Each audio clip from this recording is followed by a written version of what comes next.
Está começando mais um De Frente com a Loba. E o episódio hoje é muito especial. Eu sei, todas as vezes eu digo que é muito especial. E todas as vezes eu digo que é muito importante, porque todos os assuntos desse podcast são muito importantes. Se você é mulher, mulher empreendedora, se você está empreendendo no digital, construindo sua marca pessoal, seu posicionamento, todos os assuntos que nós trazemos aqui só para vocês. Inclusive, esse podcast, ele conversa com mulheres. Então, de repente, pode até ser que eu traga, né, um homem, mas, em geral, quem vai estar aqui são mulheres do gênero feminino. Inclusive, ou trans, ou biologicamente feminina, mas é esse grupo que a gente traz aqui para conversar com vocês, para bater um papo, porque a nossa realidade é a mesma de vocês. E hoje a gente vai falar um pouco sobre um assunto que as minhas mentoradas e eu mesma, aliás, todas nós passamos. Nós somos multitarefas. Você está me assistindo agora, com certeza você deve estar lavando a louça. Ou então você está indo deixar o menino na escola. Ou então você está fazendo atividade física. Não esqueça que a roupa ficou na máquina. Lembre-se também que teve prova, viu? Vou já falar aqui com a minha entrevistada, né? Que inclusive também é minha professora.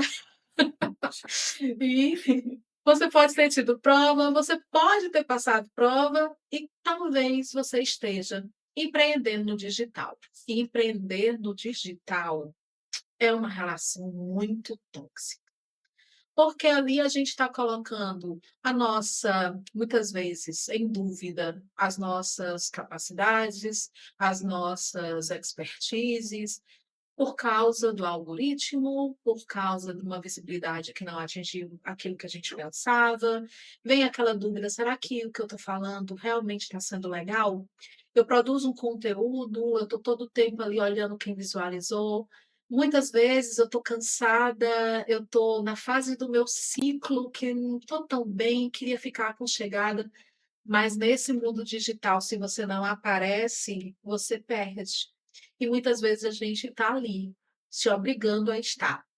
E sem perceber, a gente entra num loop eterno de cansaço, de estafa, que nos adoece. E é por isso mesmo, para falar sobre isso, sobre autocuidado mental, emocional, eu trouxe aqui a Damaris. Vamos falar um pouquinho sobre ela. Ela vai se apresentar por ela mesma, mas eu quero fazer essa apresentação. Damaris Fonseca do Amarante, psicóloga e sexóloga, mestrando em psicologia, supervisora e docente universitária. Eu já disse que ela é minha professora? Vou falar isso várias vezes aqui, tá? É, porque vocês, gente, eu sou professora, vocês sabem, vocês me conhecem. Sou formadora de professores universitários há mais de 10 anos, dando palestra, treinamentos. Vocês não sabem como é gostoso entrar numa sala, se sentar e ver uma professora dando uma aula que, quando termina, você diz assim: eu não acredito que não que terminou. É sério? Pois é, essa é a Damaris, tá? Inclusive, eu indico que vocês façam os cursos delas, porque vale muito a pena. É também especialista em sexualidade humana, com formação em terapia cognitivo-comportamental, inclusive ela é meio guru e faz com que a gente vá caminhando para este lado da força, em terapia cognitiva sexual e em psicologia feminista. Atua com atendimento psicólogo a mulheres e população LGBTQIAPI+, há mais de 5 anos, com as demandas de saúde mental feminina e sexualidade. Damaris, que alegria você aqui, eu tô feliz. Que privilégio poder estar conversando com você. Eu nem quis interromper, porque a mulher desenrola um negócio tão bonito, não é? Que a gente fica sem palavras. Nossa, quero se felicitar de estar aqui contigo. É um privilégio, né? Acredito que a gente vai conversar muitas coisas aí no que tange nós, enquanto mulheres, né? E também para as mulheres que estão nos assistindo aí em casa, né? Eu apresentei a profissional. Fala um pouquinho a Damaris por Damaris. Que pergunta difícil, hein, Kessia? Não é? Uma pergunta terapêutica, né? Quando a gente sabe a pergunta terapêutica, ela que desmonta você, né. Por que que eu digo isso? Porque você começou falando desses modos que a gente vai vestindo aí a roupa, a camisa, vamos assim dizer, né, as personas, e aí você tem uma persona professora, você tem uma persona psicóloga, aí quando você trabalha muito, você fala assim: "Cadê eu no meio dessa história?", né.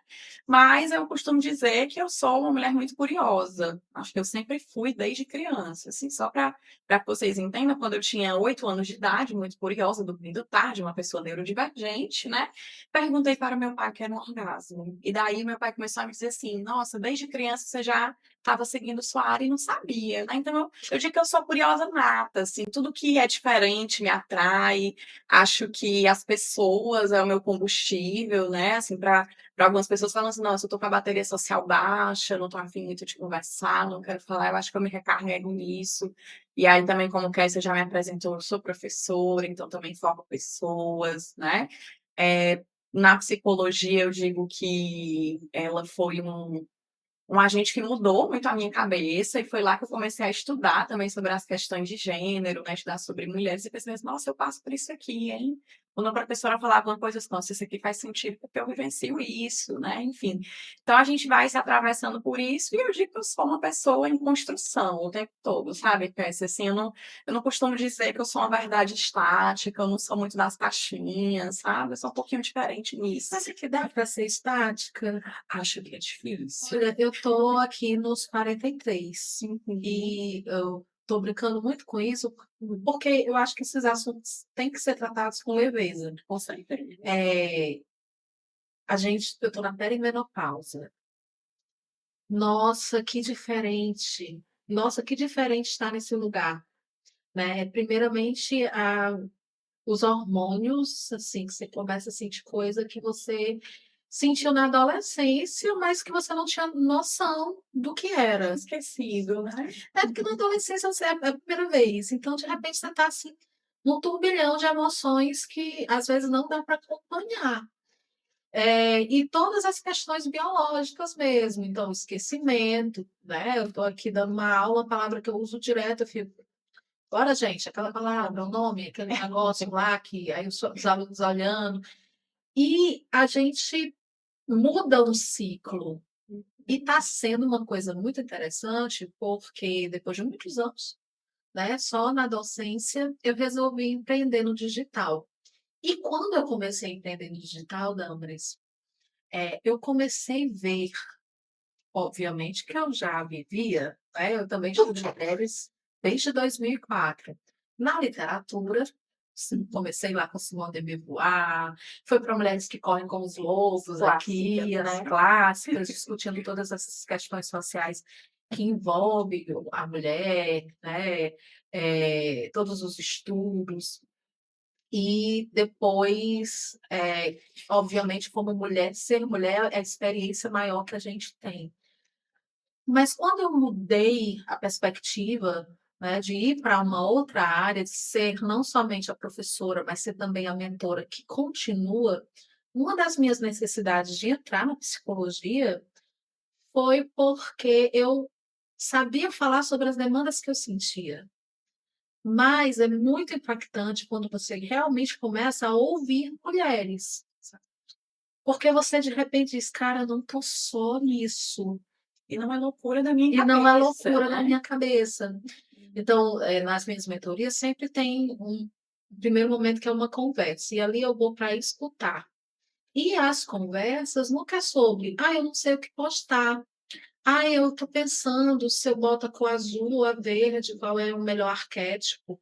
As conversas sempre: "Eu acho que eu não sou boa o suficiente, eu acho que as pessoas me julgam, eu acho que as pessoas não gostam do jeito que eu falo, eu acho que, o meu marido diz que eu não tenho capacidade para isso, a minha mãe sempre falou que eu começava as coisas e parava".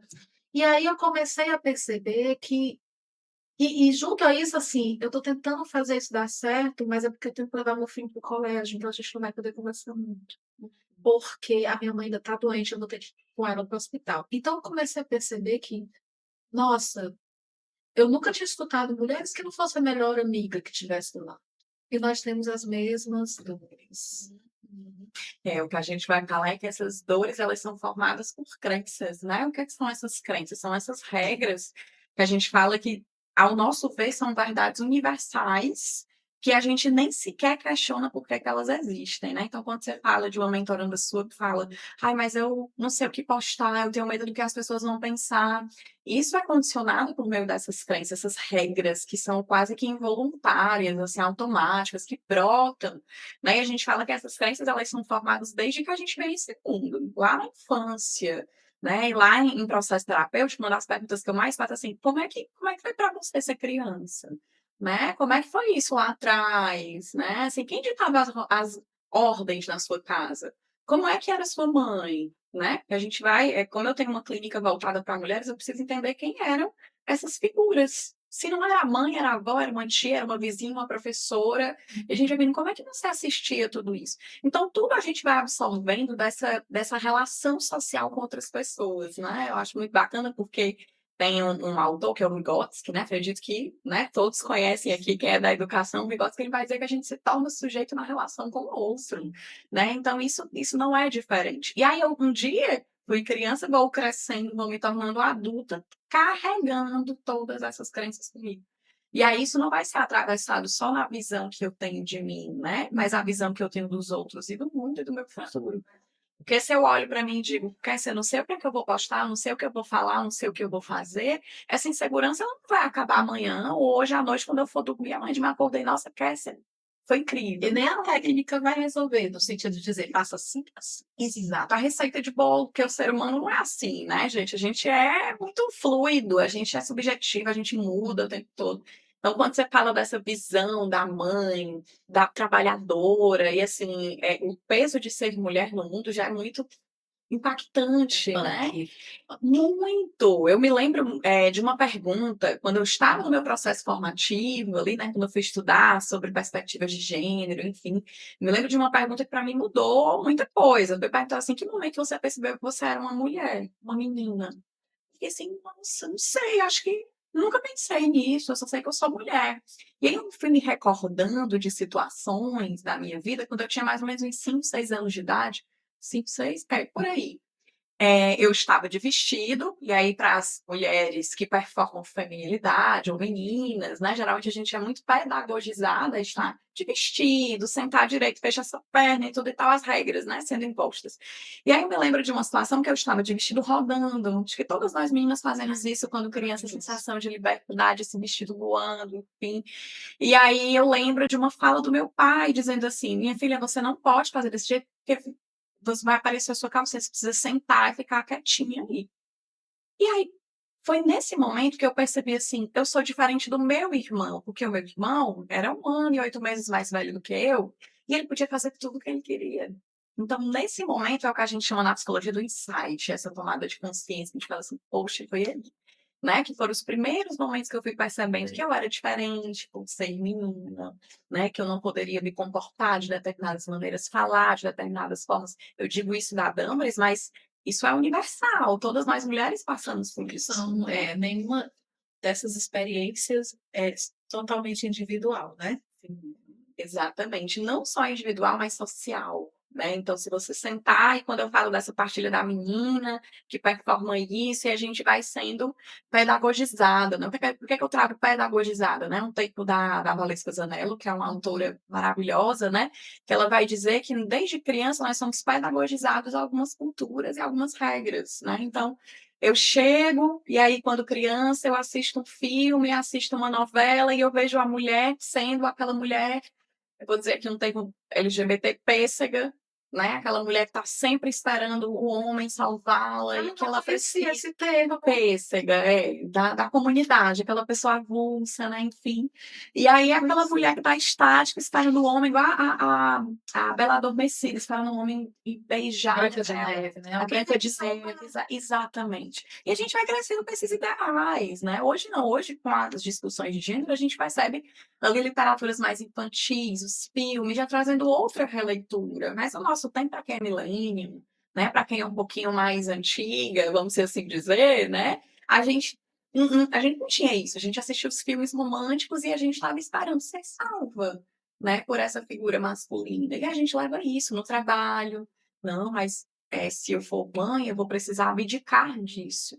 E aí, na terapia, a gente vai questionar por que que você vai abdicar do seu sonho de ser uma empreendedora, né, de, enfim, ter os seus projetos de trabalho, realmente é possível?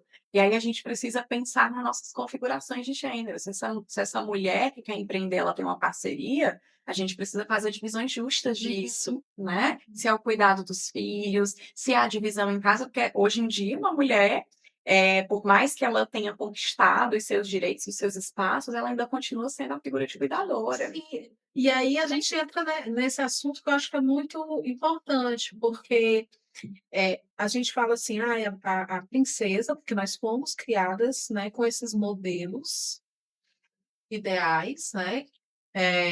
A Branca de Neve, que estava morta, levou um beijo do príncipe e acordou. A Bela Contra a Adormecida, vontade dela, que é pior, né? que ela nem conhecia ele direito. A Bela Adormecida, que estava em coma, né? E foi beijada. A verdadeira história, inclusive, ela é até, né? Exatamente. Ela passa ali por uma situação bem, né? E aí engravida em coma, na verdadeira história, mas claro, a Disney Pode ser pior, né? Assim, pode ser. A Disney colocou ali uma armadilha, uma floreada. floreada, ela estava só dormindo. Né?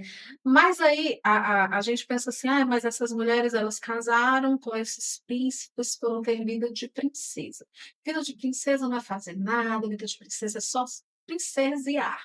E aí, parece que na modernidade, a gente fala tanto dos nossos direitos que nós conquistamos, mas no fundo, a gente só adicionou mais atividades a uma rotina que já era bem extensa de atividades, certo? E aí, como viver no mundo que pede produtividade sem fim?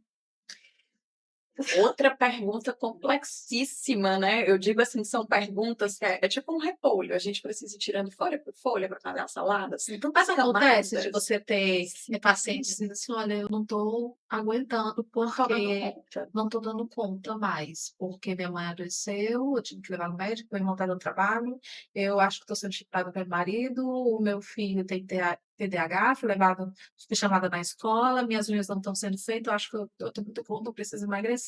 Meu marido não tá me procurando porque eu não tô ali me arrumando, Me então. arrumando, acho que ele está me traindo porque eu tô feia, Exato. e o meu colega de trabalho fica todo tempo me criticando. Sim, todas essas imposições é muito perceptível dentro da clínica, né? E uma das perguntas que eu falo assim, qual é o momento que você se cuida? Às vezes a gente precisa trazer esses questionamentos para essa mulher se perceber para além da cuidadora, né? Porque a performance ela está muito ligada à figura de cuidado para essa mulher, até no trabalho dela, né? Eu digo pela minha profissão como psicóloga, as pessoas querem que eu seja psicóloga e cuidar das pessoas o tempo todo. Eu digo, não, tem horas que eu só quero ser eu só quero não falar com ninguém, eu só quero estar no meu cantinho. A gente só quer ser uma bêbada deitada. Exatamente, só quer vegetar, né? Tipo isso, né? Tem gente rindo aqui, ó, que só quer ser uma bêbada. Exatamente, exatamente. Mas a gente escuta muito esse discurso, assim, infelizmente, né? Dessa mãe que fala, eu tô perto de ter uma promoção de trabalho, mas eu não vou aceitar, porque eu tenho um filho que depende de mim.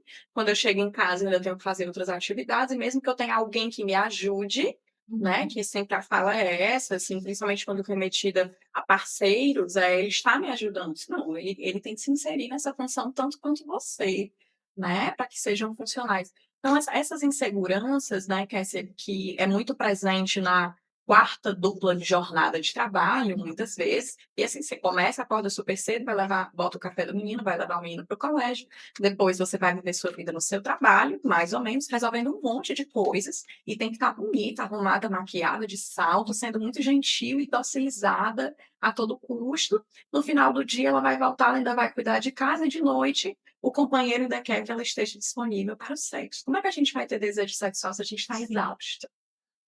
Tem como. Então, a gente traz a psicoterapia, ela é esse lugar que a mulher ela vai focar nela. Ela vai dizer assim, quanto tempo eu passei olhando para o outro, para o filho, para a mãe que eu tenho que cuidar, para o enfim, e deixei de olhar para mim. Porque enquanto a gente está olhando para os outros, a gente não vive a nossa vida, a gente vive a vida dos outros, né?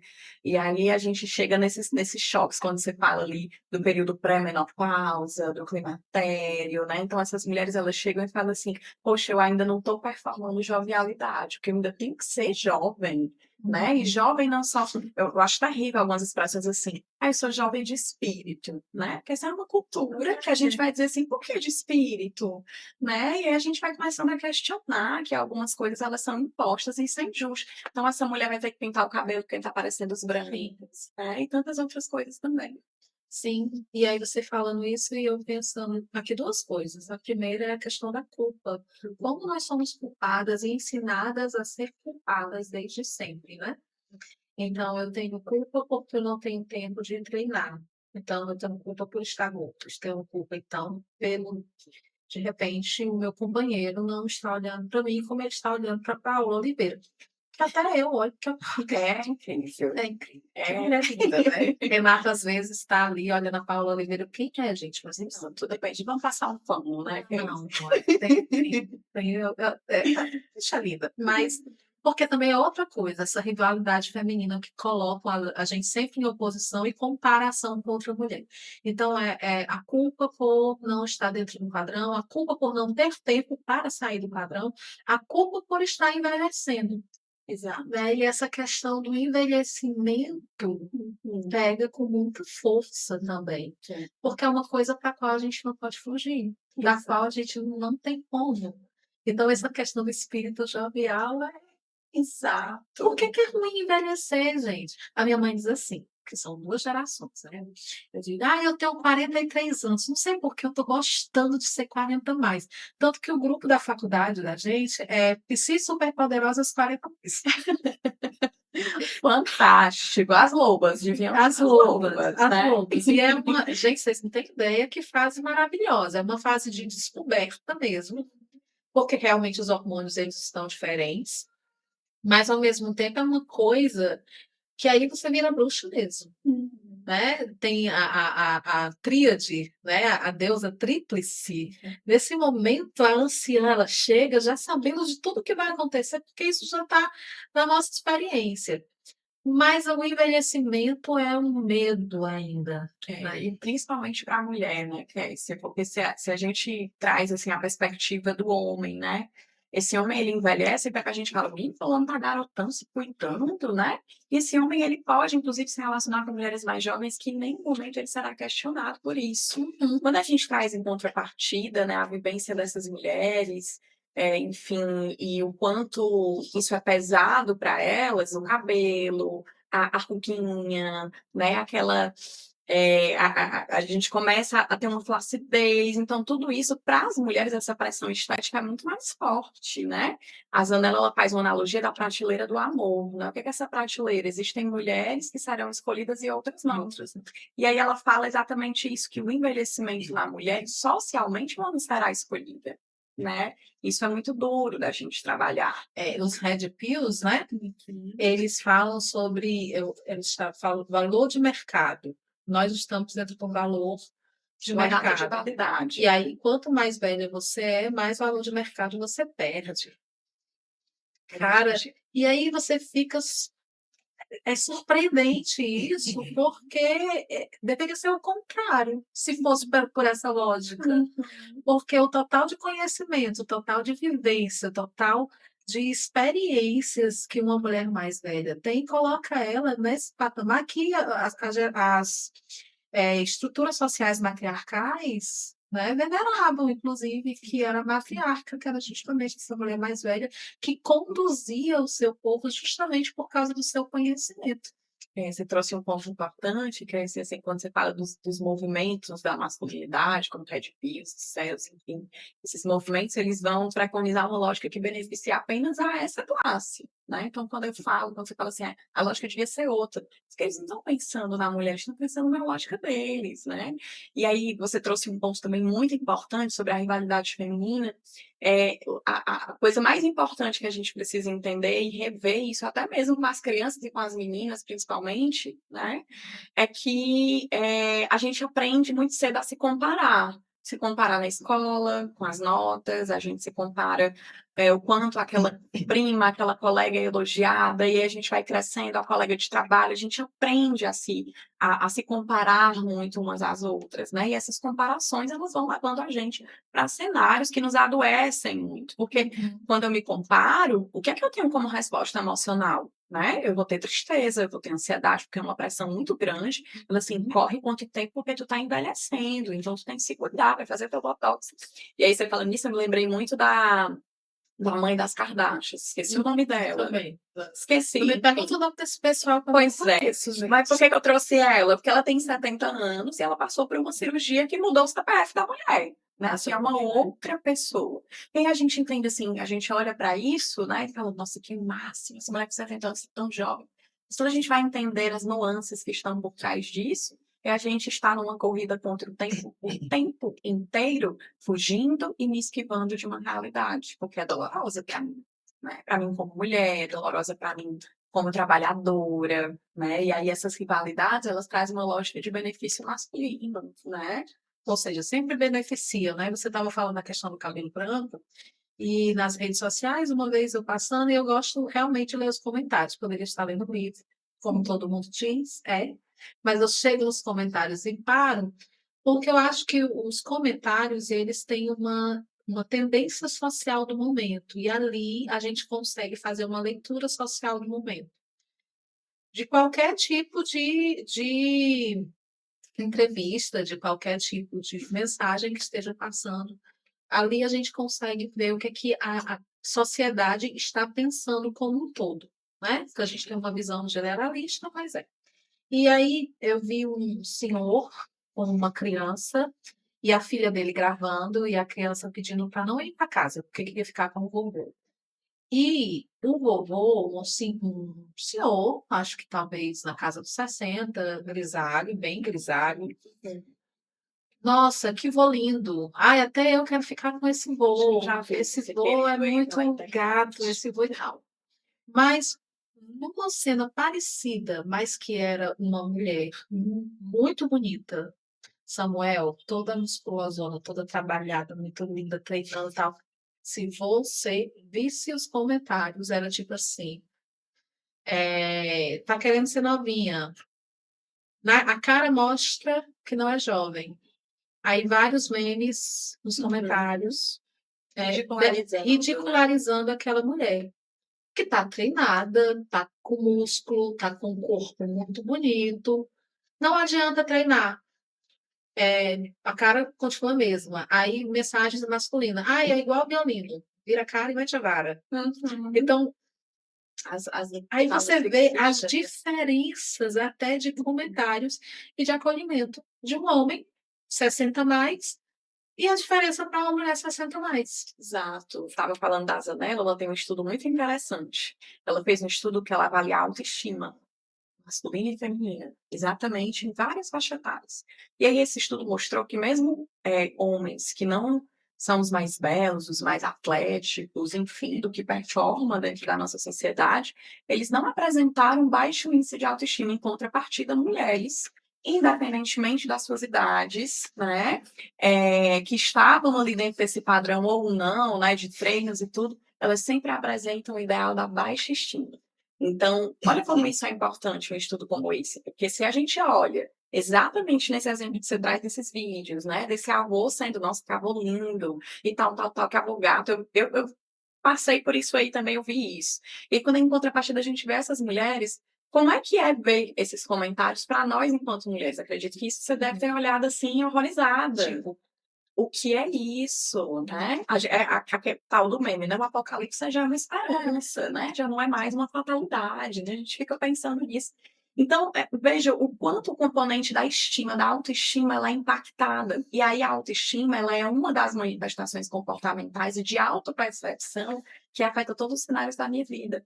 Então, quando você começou aqui falando, eu fui para o empreender no digital, depois de muito tempo, deve ter sido um desafio muito grande para você, né? Porque a gente fala exatamente disso, assim, não, mas parece que o tempo está passando e eu não tenho mais tempo para investir em algo novo, porque eu me cobro muito, porque eu não posso fazer isso com outras pessoas. Então, veja quantas mulheres que estão aqui, inclusive, ouvindo a gente, passam por realidades como essa. Não, mas para que eu vou investir? Mas fulana é melhor, porque o mundo faz com que a gente seja rival, né? Desde criança. E a gente, quando adultas, também. A prova é tanta que, vamos pensar aqui num exemplo, né? Eu estou aqui num relacionamento com um homem, esse homem me trai. O primeiro sentimento que eu tenho é raiva dela e não dele. Mas eu tenho uma teoria. Tenho uma teoria. Compartilhe conosco. O homem, ele tem sempre o perdão. O homem, ele já tem o perdão, sempre. E a mulher, ela é ensinada desde a infância a defender a família. Você veio com uma função e uma missão. A função é a maternidade, a missão é a missão do cuidado.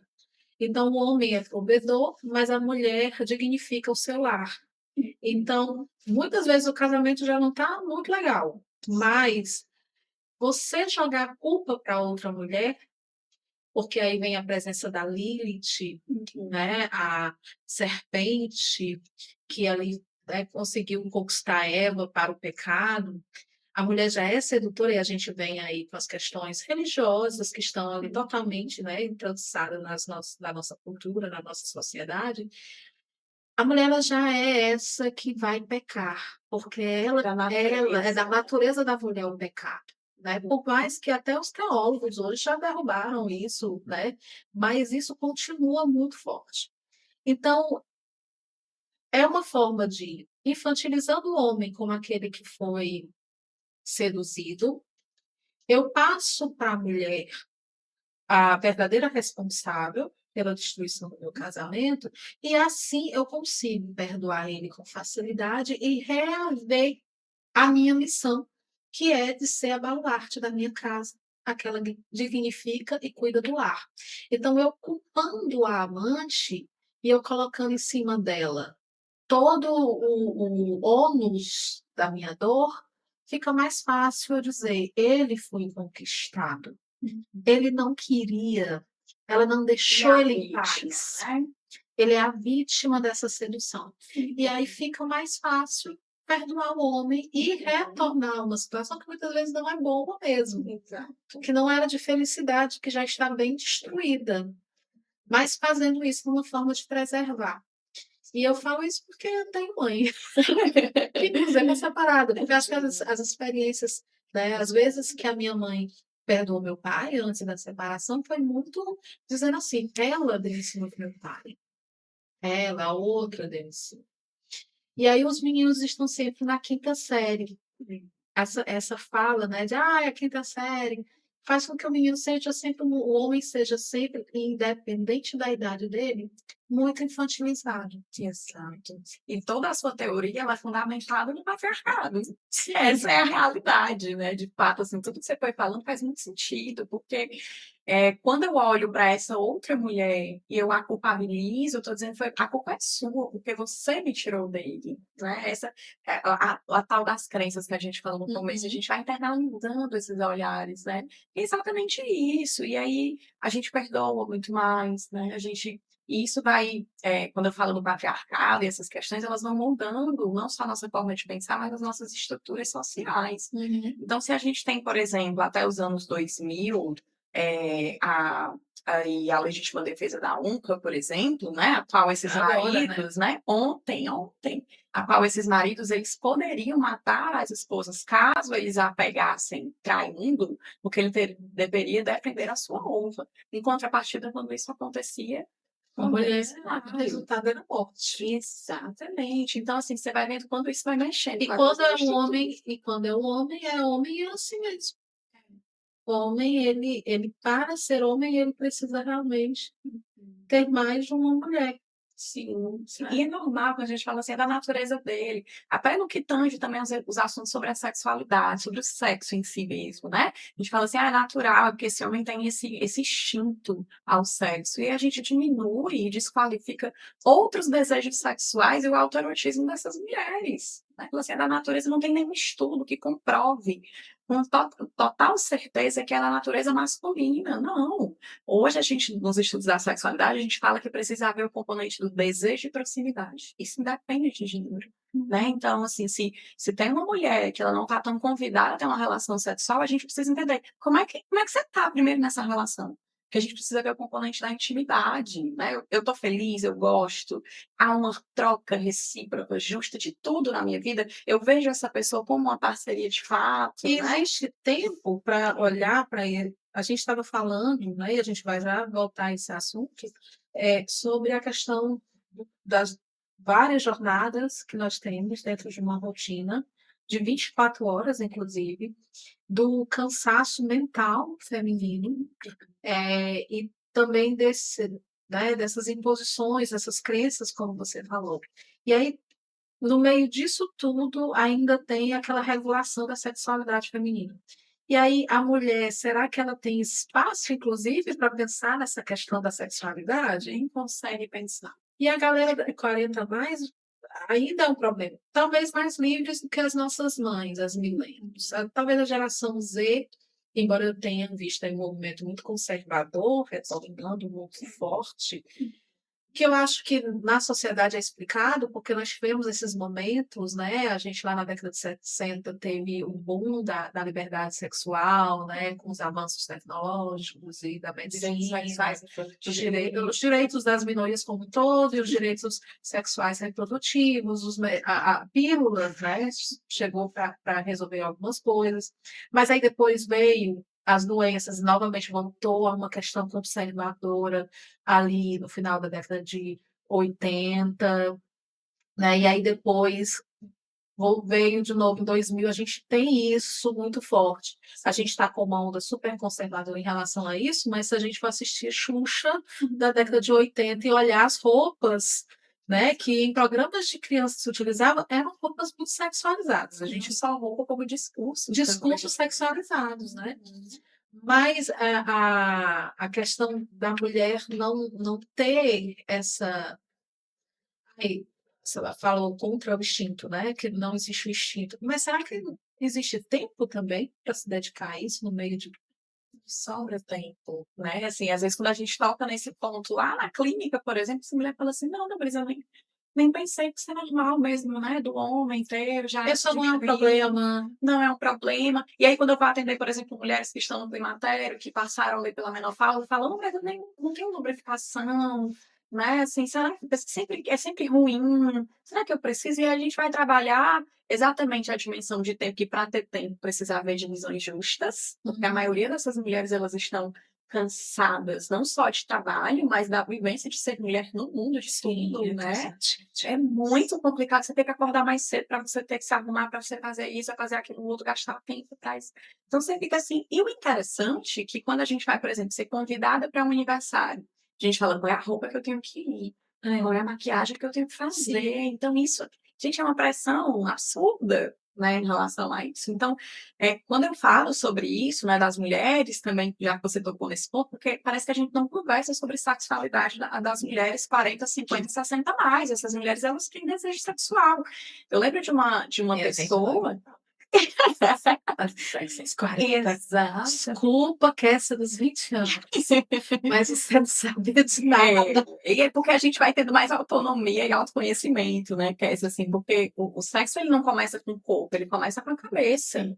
Então, quanto mais a gente tem essa convicção, E das descobertas do que é legal pra gente, né? Esse processo de autoconhecimento é muito legal. É uma jornada de uma vida. Eu digo que é isso, assim, cada momento da sua vida não existe um momento acabado da jornada de autoconhecimento.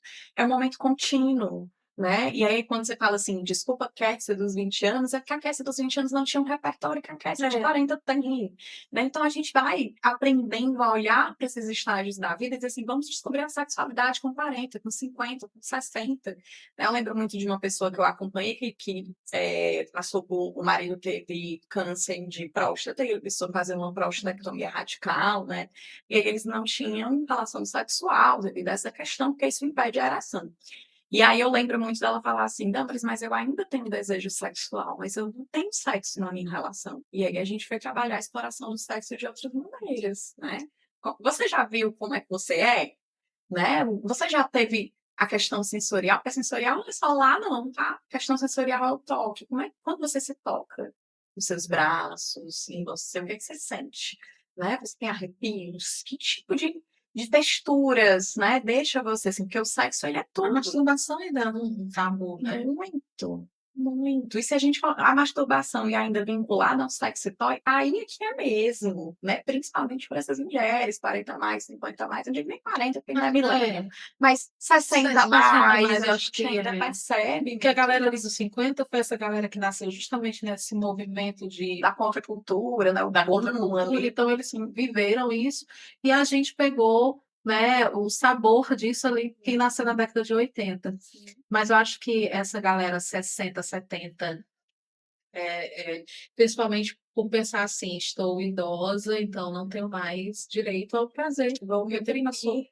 E quando a gente fala do reprimir, é uma repressão de uma vida inteira. Reprimir na primeira relação sexual, que naturaliza como normal sentir dor, e isso não é normal. Dor na relação sexual não é indicativo de coisa boa, pelo contrário, tem alguma coisa que não está legal. Então, se a minha vida toda, né, na primeira relação, nas outras relações, eu conheço mulheres que estavam no consultório que tinham 50 anos e nunca tinham experimentado um orgasmo na vida. Sabe? Então, assim, nossa, como é que você nunca experimentou uma coisa boa da vida? Né? Assim, não. E até perguntas de quem é que convida você para começar? É você mesma? Né? Essa relação? Ou A é a gente tem a coisa do parceria, né? homem, não, ele não me procurou. Então a mulher fica naquele aguardo, né? Essa galera mais. Exato. E aí, assim, com o mundo dos direitos, eu vejo muito essa cultura do empoderamento, que até certo ponto a gente tem que olhar com muito cuidado, porque, assim, a gente olha para a mulher que tem múltiplas funções, a gente fala, nossa, a mulher é empoderada, não, ela está cansada, né? Ela está exausta, não é bem assim, não, vamos com calma, né? Mas eu digo, com esse olhar para o empoderamento, a gente vê, sim, um avanço dessas mulheres, né? Elas acionando mais essas parcerias, mas não é comum, não. Essa questão do empoderamento, eu acho que ficou uma palavra tão frívola, usada tão frivolamente, que hoje a gente tem até um certo receio de falar, Exato. né? Porque nós sabemos que não existe um movimento feminista, existe feminismos, existem diversas, né, linhas, né, que atuam de diferentes formas, com diferentes visões. A gente tem que entender que parte aí da filosofia, existem diversos pensamentos filosóficos, sociológicos, a sociedade, embora ela tenha ali uma estrutura muito parecida, mas a gente tem grupos diferentes, com vivências diferentes, né? Então, existem diversos olhares. Mas ali, entre os anos de 2010 até 2020, nas redes sociais, cresceu muito essa ideia de empoderamento. Era uma palavra que, inclusive, eu utilizava muito, porque como eu participava de coletivos interseccionais, que eu me considero uma feminista intersec, né? Eu também. A gente precisa fazer recortes, né? É necessário fazer recortes porque nós não vivemos num mundo igual. Então, eu não posso achar que uma menina da periferia, negra, gorda, ela vai ter a mesma vivência que eu tenho como uma mulher branca, que já não sou periférica, mas eu sei muito bem que uma mulher que nasceu no centro urbano, eu sou de Quixadá, eu sou do sertão, então a gente está tendo uma vivência diferente, As questões geográficas, as impactam questões, também. tudo impacta, né? Mas essa palavra empoderamento, ela começou a ser utilizada muito pelo feminismo liberal. Então, que É casada com catálise. né, se fala assim, ai, tudo pode, mulher, a mulher guerreira, né? Ser mulher guerreira é muito difícil. E aí a gente entra aqui num ponto muito importante da nossa conversa, sabe, Damas?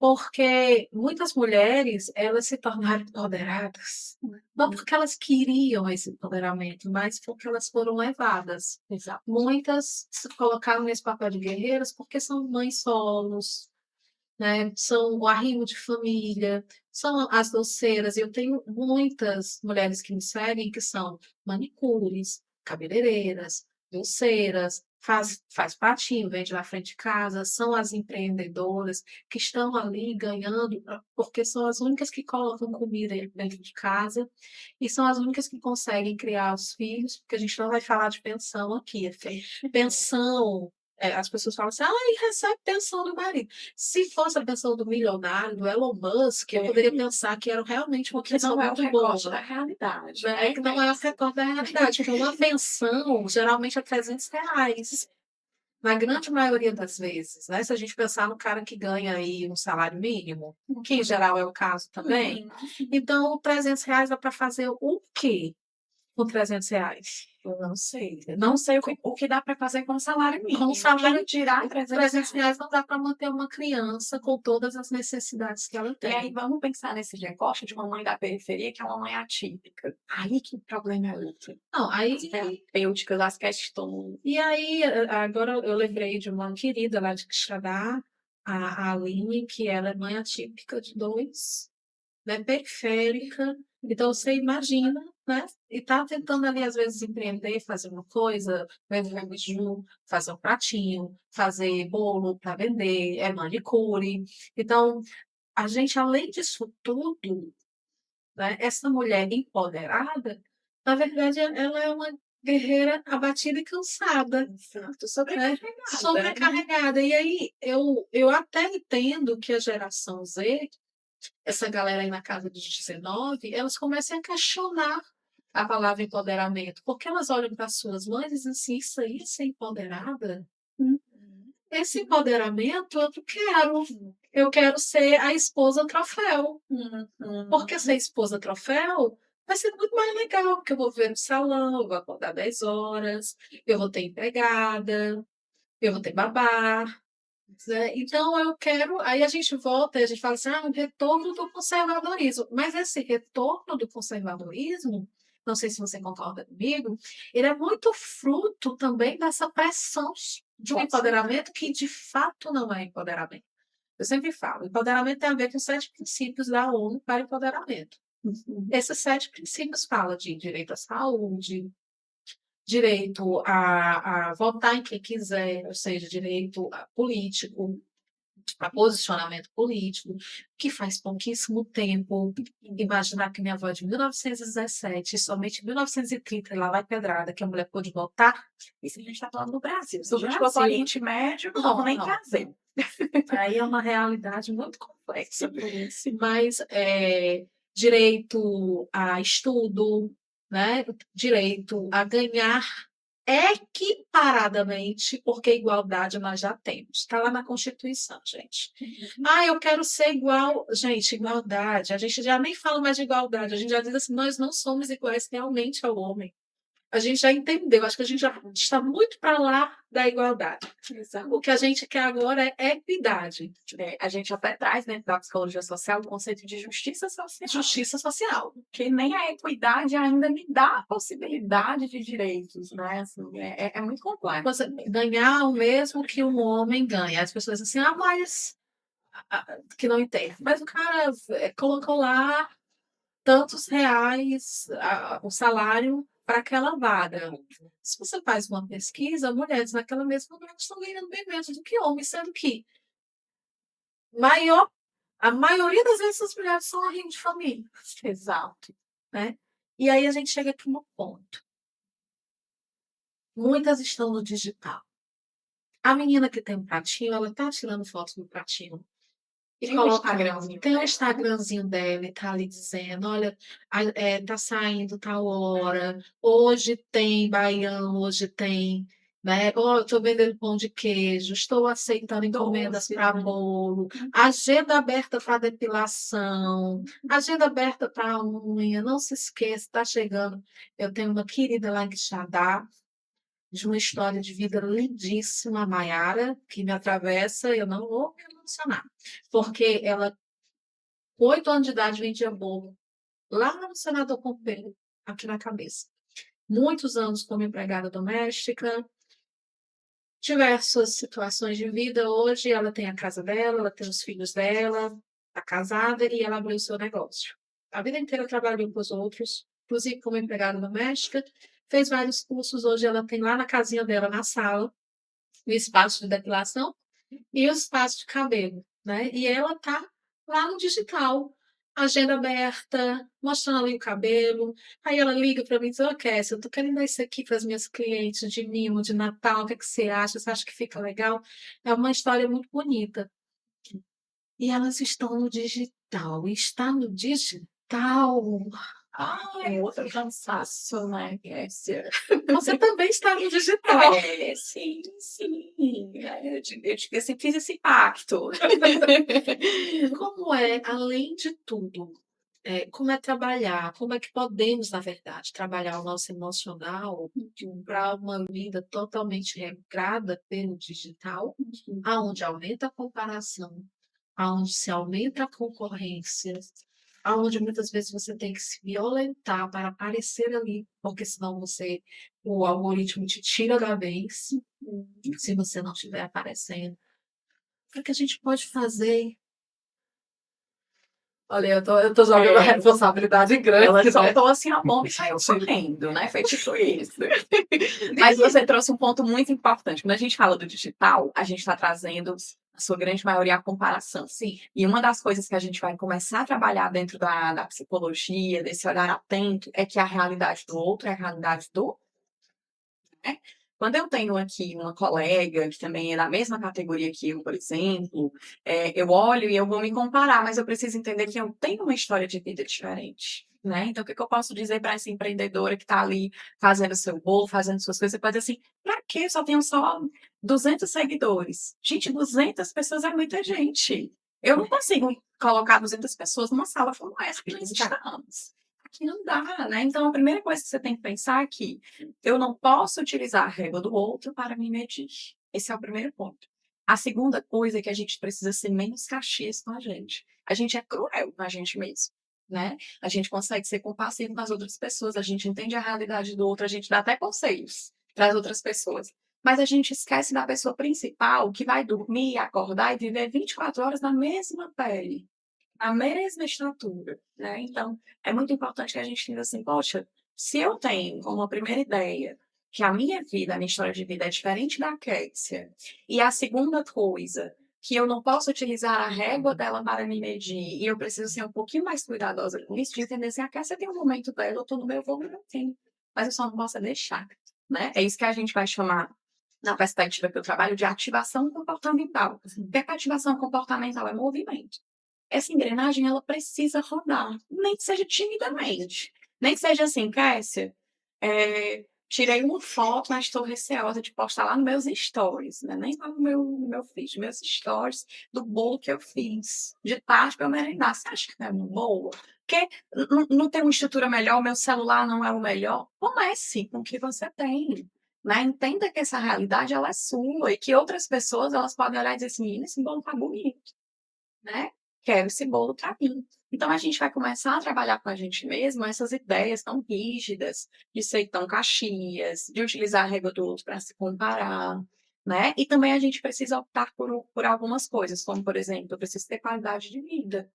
Se eu pensar o tempo todo em estar produzindo e ter múltiplas funções, eu esqueço de mim. E aí, quando a gente esquece da gente, o corpo da gente fala, né? O corpo vai comunicar, seja ali não só na ansiedade como uma resposta, mas até mesmo alguns quadros, como que a gente estuda muito do advento da fibromialgia. A fibromialgia acomete muito mais mulheres do que homens. Por que que mais mulheres do que homens, né? E outros adoecimentos ali em torno da mulher. Por que que isso acontece?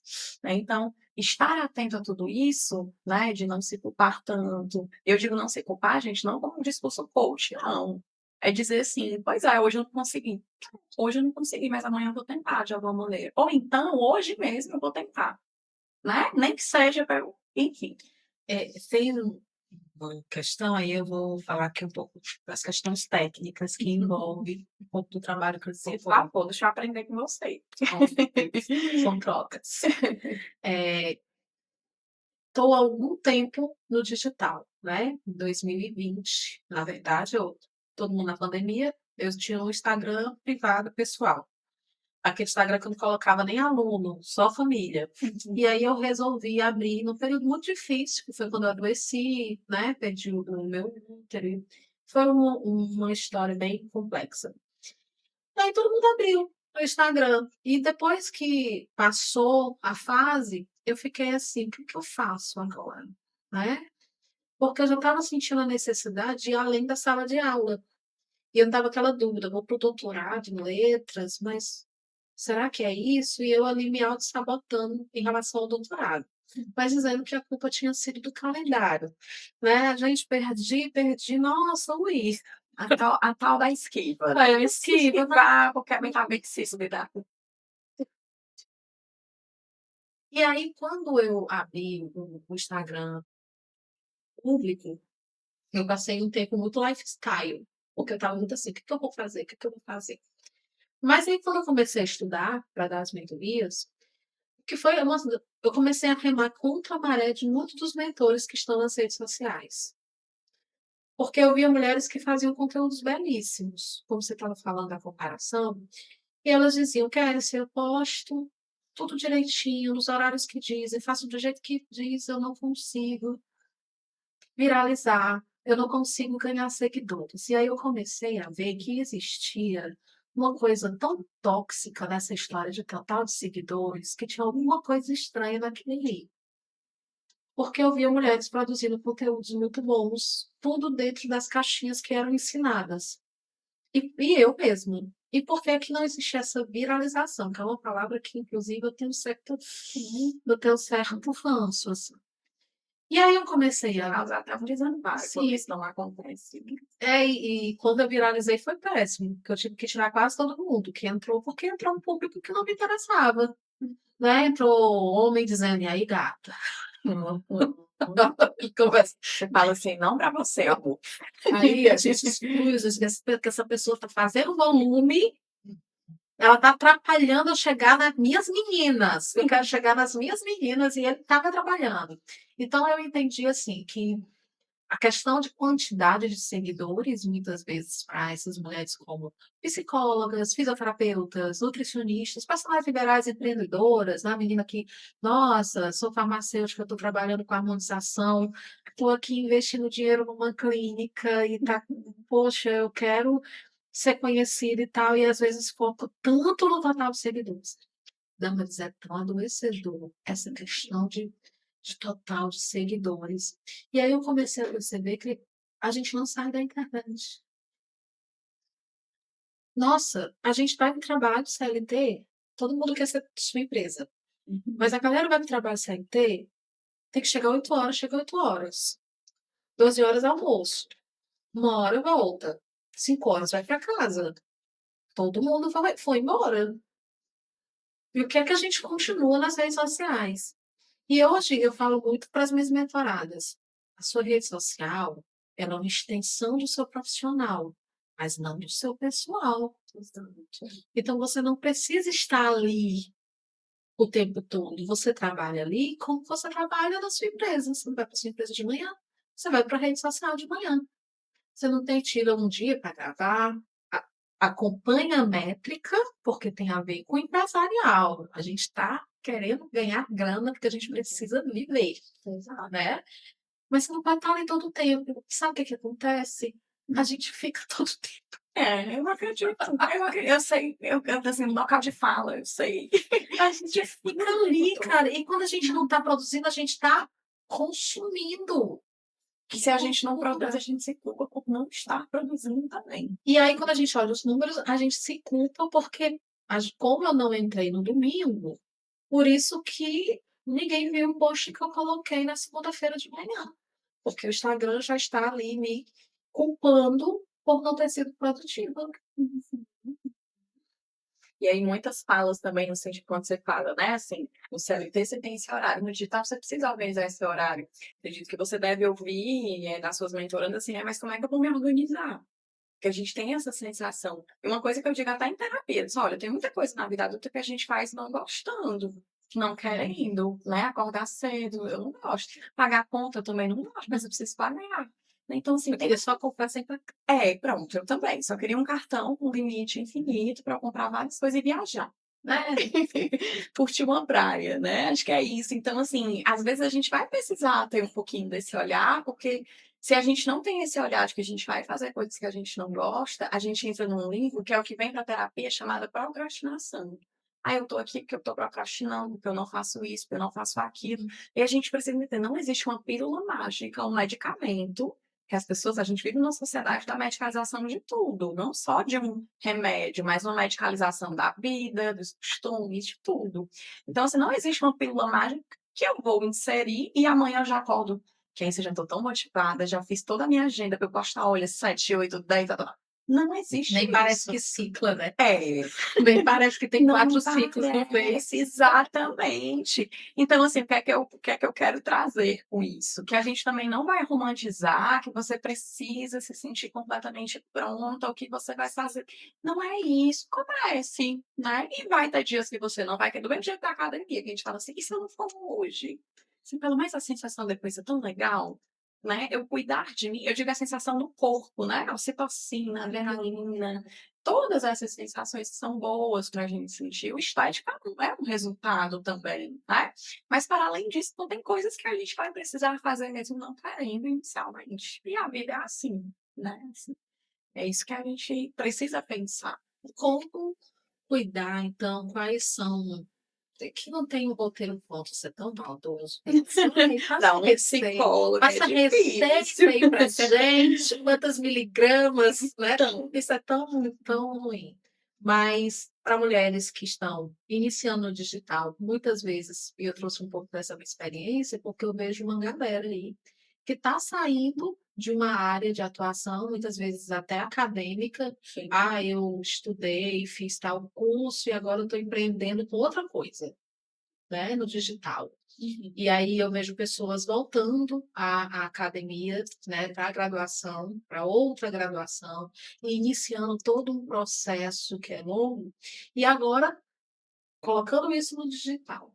E aí, quando a gente fala desse cansaço que a gente, quem empreende, trabalha mais do que CLT naturalmente, independente se está no digital ou não. Mas, em geral, essas mulheres são equipe. Então, elas são as que se gravam, as que se editam, a que postam, a que acompanham, a que responde, a que marca, a que. Eu sou equipe, muitas vezes. Agora não, que eu estou aqui na instituição, Que precisa, né, né? que a gente precisa. E estou aqui com a Ana Clara, que me assessora, está aqui tirando as fotos. Nossa, já ficou tímida. Mas a gente vai, né, delegando, porque a gente precisa aprender a delegar. Eu não sou boa pessoa em delegar, porque eu meio que Principalmente uma centralizo. mulher também, né? Eu gosto de centralizar, eu sou muito centralizada, eu acho que eu tenho que fazer para ficar do jeito e tal. Mas aí essas mulheres, geralmente, a grande maioria delas, que está no digital, está ali no Canva fazendo suas artes, está ali fazendo a diagramação, está ali fazendo a legenda, está ali respondendo, está acompanhando. Esse cansaço no digital, às vezes eu tenho uma sensação que é melhor fazer uma faxina em casa. Pronto, você disse tudo, é isso. Você bota um som alto, prende o cabelo e saca o pau dançando forró e limpa na casa. Feliz. Com calcinha preta.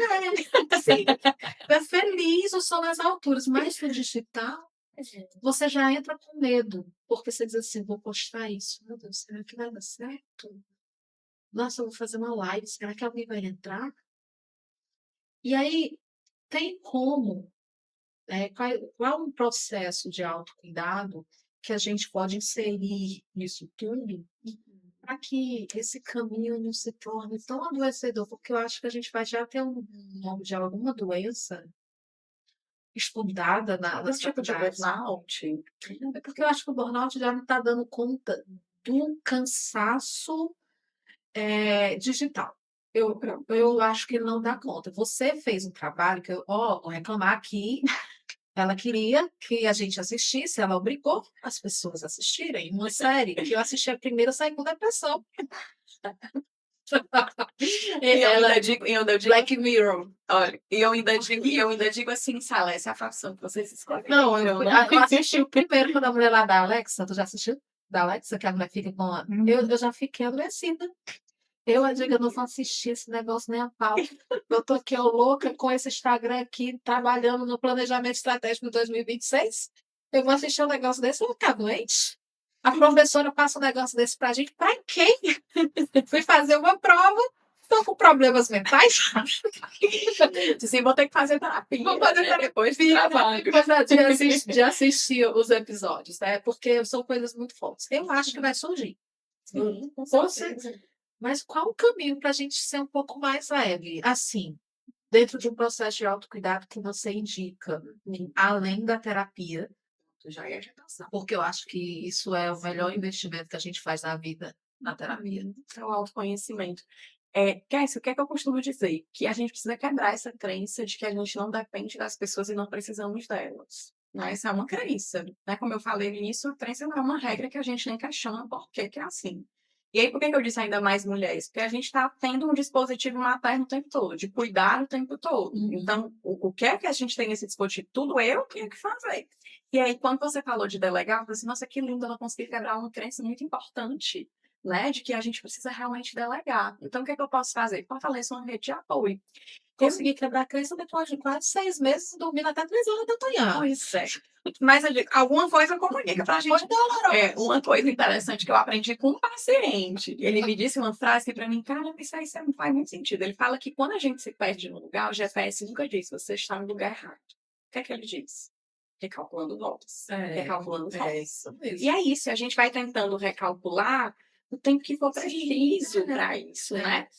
Eu falando disso, eu me lembro muito quando eu comecei no Instagram, eu tinha muito medo de gravar qualquer vídeo meu, assim, eu tinha uma coisa, eu não gostava de ouvir minha voz, eu não gostava de me ver, assim, várias crenças de desvalor para eu trabalhando na terapia, Se eu gravar, saia correndo. Tipo assim, gravei. Exatamente. Sabe o que eu fiz? Por isso que é bom a gente ter a rede e ter direcionamento, por isso que é até importante uma mentoria. É importante, porque se eu não tenho esse caminho, eu preciso de estratégias que me deixem mais confortável. A gente precisa saber o terreno que a gente está pisando. E aí, o que é que eu fazia? Eu tinha uma amiga que eu gravava e mandava para ela. Assiste, me diz o que é que tu acha sobre isso, o que é que eu tenho que fazer, né? E aí, quando eu digo isso, né, a gente tem uma rede de apoio, ela nos ajuda muito. Quando a gente tem pessoas, pelo menos assim, olha, fulana, a câmera está um pouquinho embaçada, dá uma limpadinha na câmera, né? Olha, você começou falando do vídeo, mas você não se apresentou. Fala um pouquinho de quem é você. Pelo menos diz, olha, eu sou Dambra, eu sou psicóloga, eu faço isso, isso e isso. Então, assim, isso eu fui aprendendo, até que eu entendi assim, Damaris, se você pegar tudo no mundo pra você, você não vai dar conta e tu vai endoidar.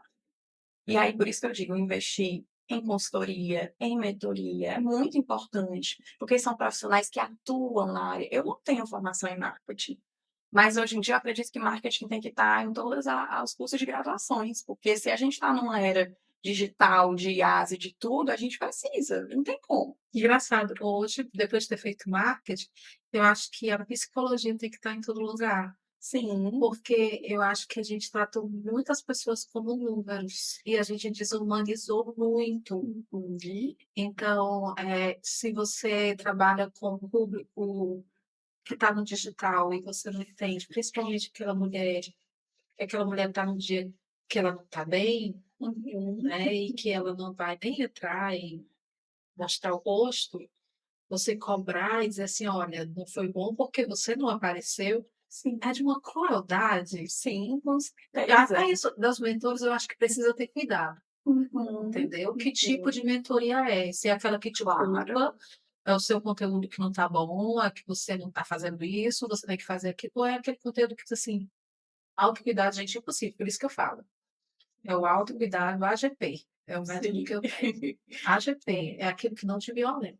Claro, corrigindo então a minha fala, quando eu falo do marketing é desse posicionamento cuidadoso, né? E que bom, e você ter essa consciência, né, Fessia, porque nem todos os profissionais ele têm essa visão sobre a psicologia, né? Hoje mesmo eu estava em contato com uma outra pessoa que estava tendo um acompanhamento com uma criança e o pai disse, a terapia só serve para o psicólogo enricar. Eu quero conhecer esse psicólogo que está rico, primeiramente de tudo, eu quero conhecer essa pessoa. Só escolhe Né? profissão que não ia. Letras, Quero me fazer conhecer. Não, mas dá certo. Ainda mais que você tem o quê aí do marketing, vai dar super certo. E a gente precisa de profissionais assim. Eu só queria uma casinha, assim, tipo assim, lá Vai dar certo, vai dar certo, né? Mas assim, vamos ver o posicionamento no nicho. Quem são essas pessoas, né, Kézia? Então, quando você fala desse cuidado cuidado até das mentorias, eu acho que isso é muito válido, né, você escolher pessoas que façam sentido com o seu trabalho. Eu mesma já fiz consultorias que a pessoa me sugeriu que eu fizesse algo que no meu código de ética não permite que eu faça, porque o profissional de marketing, ele não vai estudar os códigos de ética de todas as profissões, é humanamente impossível, Sim. né. Então, assim, já me fizeram sugestões: "Ai, grava um pouco do seu atendimento e posta". Eu disse: "Hã? Não, amor, não posso fazer isso, né, porque eu tenho um código de ética, o meu código de ética diz assim e tal, e quem me conhece sabe que eu sou muito cri-cri com isso", né, assim, eu tenho muito cuidado, porque isso é uma como é que eu posso dizer? Uma característica da Damaris no atendimento dela. Eu priorizo muito isso no atendimento, que seja acolhedor, que seja ético, que tenha cuidado. Uhum. Então, assim, acho que a conversando, né, essa conversa entre psicologia e um marketing cuidadoso, tem tudo para dar certo. Não agressivo. Não agressivo. Ai, nossa, eu vejo alguns profissionais que eu olho, até mesmo da minha categoria, que eu digo assim: "Gente, essa pessoa rasgou o código de ética dela. A forma que eu estou me comunicando é como se eu estivesse, assim, empurrando que a pessoa tem que aceitar o que eu estou dizendo e não é bem assim. O que eu posso dizer assim: "Não, cara, eu sou a primeira a passar direto. Eu nem olho isso", né. Então, assim, acho que isso precisa dialogar, né. E que bom que você está propiciando esses espaços, porque, quando a gente fala de um momento como esse, o alcance que isso pode ter é muito bacana. Então a gente está aqui, como você falou, nós temos a nossa colega, nossa amiga que está ali lavando a louça e ouvindo. Nossa, eu preciso realmente ter cuidado com isso. Não é qualquer pessoa que vai se intitular, né, não é qualquer profissional, mas precisa ser um profissional que dialoga com aquilo que eu acho que faz sentido para mim, para o meu negócio, né. Acho que isso é muito válido, porque isso dialoga com os seus princípios e com os seus valores, né. E eu não digo moralmente falando, mas aquilo que você prioriza como importante para você e para o seu negócio também. E aí, além da terapia, você, dentro do processo de autocuidado, né, para essa mulher Equipe, empreendedora Equipe, Uhum. que está no digital, qual seria possíveis caminhos de não adoecimento dentro de um autocuidado emocional e mental? Tem uma palavra que eu vejo o pessoal muito falando no marketing também, que é a famosa gestão de tempo, né. Uhum. E isso eu concordo, a gente precisa gerir o nosso trabalho, né, porque senão, se a gente, você falou do empreendedor, que a gente trabalha mais do que um CLT, se a gente não delega tempo, olha, chegou 8 horas, eu vou trabalhar até 8 horas da noite, não vou responder ninguém depois das 8 horas. Não, eu não vou postar. "Ai, mas 9 horas tem um alcance incrível", mas 9 horas é o horário que eu tô caindo de sono e eu não tô a fim de postar 9 horas da noite, né. Então, assim, claro que a gente vai sentar e vai conversar diante disso, mas é você entender que precisa-se de um tempo para tudo. E não deixe você de lado. Vai dar uma volta, né, assim, não precisa necessariamente você ter um dinheiro para você bater perna e comprar coisas no shopping, mas vai dar uma volta, se mora perto, vai fazer uma caminhada, vai olhar, vai conversar besteira com as tuas amigas, né, chama para tomar um café, você precisa ter um tempo seu. Se a gente não coloca um tempo nosso, as coisas vão ficar atropeladas, você vai ficar exausta, isso vai impactar a qualidade do seu trabalho, isso vai impactar naquilo que você tem como entrega, né, enfim. Então, tem muitas coisas que elas precisam ser realinhadas. Então, gerir tempo, propósito, o que faz sentido para você, é você pensar assim: "Eu tenho uma meta que eu não quero no final de semana, 2026 estar trabalhando. Essa é a minha meta de 2026, Tâmaris", né, que eu coloquei comigo. Por quê? Porque a gente entra num limbo que parece a caverna do dragão, não se acaba nunca. Essa é a realidade, assim, você tá sábado, tá domingo, 22 horas fazendo outras coisas, você tá assim: "Não, não quero mais fazer isso comigo, não, isso não é justo comigo. Eu preciso de tempo pra mim", nem seja o tempo pra eu ficar deitada assistindo minha série. Uhum. A gente precisa disso. E, já nos encaminhando para o final, mas eu queria só trazer esse tema para ver o seu posicionamento, porque eu acho que a gente antes ia para o para poder sair um pouco da realidade, né. E hoje a gente está marcando tempo para ir para a realidade e sair do on. A gente está com dificuldade de ficar no off, então, quando a gente não está produzindo, a gente está consumindo, então a gente não sai dali de dentro, então por isso que sair mesmo, né, ir para outro espaço é bem Até importante. tem algumas metas também, né, uma das coisas que eu trabalhei durante esse semestre, que foi muito bom, foi chegou no horário, eu deixo o celular de lado, porque a gente é muito condicionado, a gente acorda, a gente come, a gente Com ele na mão. e vai dormir com o celular lá, assim, né, isso é um condicionamento, eu tô condicionada, só apertando a barra lá da pressão do esquenta, É, isso tem sim. tudo, né. Então, é importante que a gente comece a delegar isso. Não, quando eu estiver num lugar, eu era aquela pessoa que: "Vou sentar aqui, que prato lindo, vou tirar uma foto". Vou lá e posto a foto de tudo. Falei assim: "Vale, eu nem tô vendo". E se as pessoas sentaram do meu lado, nem lembro quem sentou do meu lado. Né, então isso é muito importante, isso é o que a gente trabalha na psicologia, que é um nomezinho difícil, né, que se chama mindfulness, que é exatamente a atenção plena. Eu preciso ter atenção plena, não é só quando eu estou tendo uma crise de ansiedade, mas é ter a atenção plena de sentei aqui e sentou uma pessoa do meu lado. Quem é essa pessoa? Eu olhei qual foi a última vez que eu senti ali o vento, ou o som dos pássaros, ou qualquer outra coisa Sem precisar natural, gravar. sem precisar me gravar. Exatamente. Então a gente eu acho que é isso, a gente vai saindo, e aí como você falou, né, das gerações elas vão mudando, os costumes vão mudando, espero que isso também possa mudar, porque a gente vai chegar no momento que eu vou lá para o Bauman, o amor líquido, as relações vão estar tão frágeis como é hoje que a gente não consegue acessar ninguém. E ao mesmo tempo que eu lembro também de Platão, do mito da caverna, que a gente está entrando na caverna, daqui a pouco a gente vai achar que o canto do pássaro e do vento, ele não existe de verdade, porque só existe no vídeo. Como não é igual ao como do vídeo, então aquilo que eu estou sentindo na pele não é vento, é outra coisa. Com o boom das IAs também, né, que hoje você fica com dificuldade de De saber o real. que é o que é. Essa criança, então bonitinha, essa criança abraçando esse cachorro, é verdade? Exatamente, exatamente. Me lembrei do texto que foi o vídeo que eu vi de ata, porque assim, que isso é o do canguru, que viralizou bastante nas redes, que tinha uma pessoa estava pegando o avião, e aí teve uma discussão, e a pessoa dizia que o canguru era o seu animal, terapêutico, e o canguru não existia, era IA. E eu disse: "Meu Deus, isso é tão real", que eu acreditei nessa. Né? Então, assim, a gente vive num mundo que a gente tem que ser um questionamento socrático, ser desconfiado mesmo de tudo e de Sim. todos, né? E ver assim, nossa, isso aqui preciso viver, eu preciso realmente ter esse tempo. Então, eu acho que é isso. Dedique sim um tempo, entender que a gente vai precisar trabalhar um pouquinho mais quando a gente é empreendedor, mas não se anule. Deixe um tempo, vá dormir, descanse, que também sono é um outro ponto de adoecimento. Né? O sono, cada vez mais na clínica, a gente trabalha com doenças do sono. A insônia é uma das, né? Então, a gente tem paralisia do sono, a gente tem apneia, né? Síndrome das pernas inquietas, que também já é uma manifestação muito crônica desse processo de ansiedade. Então, o que a gente pega hoje de pacientes com doenças do sono não está na. E muitas vezes começa justamente pela falta de prestigiar o sono, porque está muito nas redes, né? Então, porque você está com uma tela Tela toda ali, né? Então, o que é que o meu cérebro, a gente fala assim, nosso cérebro é muito inteligente. Não, às vezes ele é um pouquinho mesmo.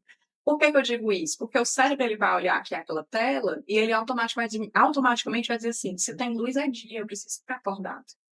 Então, se eu tenho uma tela com celular para mim, eu vou ter muito mais dificuldade para dormir. E aí a gente trabalha lá na terapia uma coisa chamada higiene do sono. O que é essa higiene do sono? Eu vou ver todos os fatores, o que eu vou me alimentar, o que eu consumo, a temperatura. Quando eu me deito, eu gosto da sensação de onde eu estou me deitando, enfim. Então, a gente vai trabalhando isso para entender que o sono também é muito importante para você se manter bem. muito legal se eu pudesse tantas coisas que eu gostaria de ficar aqui Se eu vou deixar o paladar conversando. bonito, vai ótimo. Dos professores. Vamos tirar pau aí, para ver quem Por fala. favor, não é? Não, mas é um assunto que tem muito, dá muito pano para manga, tem muitas coisas para falar a respeito, um assunto puxa o outro, mas a gente precisa ir finalizando, infelizmente. Mas desde já agradeço muito a Damaris pela presença.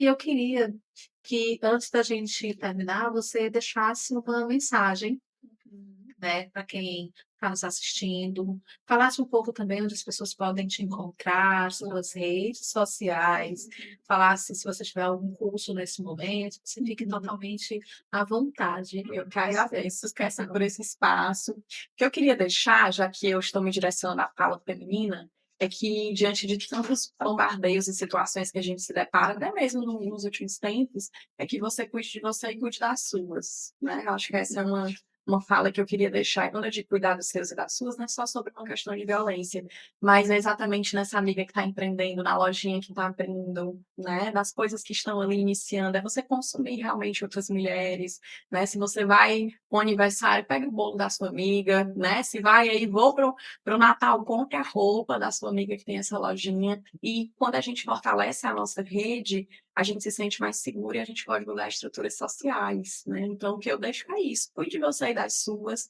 né? Eu costumo falar sobre muitas temáticas que envolvem gênero lá no meu Instagram, né? Então, é @psidamaris, DHMARS, Amarante. Só vai ter eu, gente. De Damaris só tem eu. Damaris, não Damaris.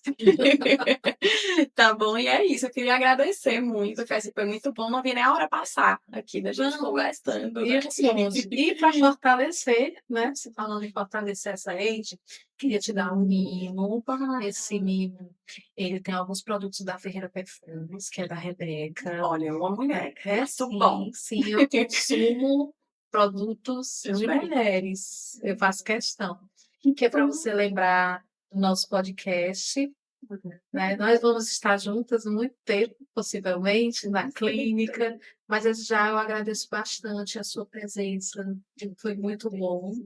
E vocês fiquem ligados até o nosso próximo podcast de Frente com a Loba.